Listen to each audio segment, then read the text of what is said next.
சூரா அல் காஷியா. அறிமுகம். இந்த சூரா மனிதனை மறுமை உலகுக்கு அழைத்துச் செல்கிறது.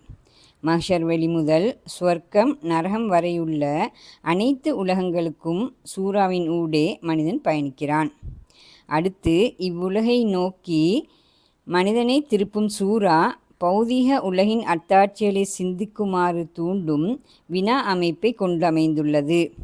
இறுதிப் பகுதியில் இறைத்தூதரின் பணிகளை கருத்துக்களை அவர் ஆதாரபூர்வமாக முன்வைப்பார், அறிவுபூர்வமாக பேசுவார். அவர் ஒருபோதும் கருத்து திணிப்பை செய்ய மாட்டார் என்று அழகாக வரையறை செய்கின்றது. இது இறைத்தூதர் ஸல்லல்லாஹு அலைஹி வஸல்லம் அவர்கள் ஜும்ஆ இரு பெருநாள் தொழுகைகளின் போது சூரா அல் அலாவோடு ஓதி வந்த சூரா என முன்னைய சூராவின் விளக்கத்தின் போது பார்த்தோம். இது மக்காவில் இறங்கிய சூரா என்பது அல் குர்ஆன் விரிவுரை ஆசிரியர்களின் பொதுவான கருத்தாகும்.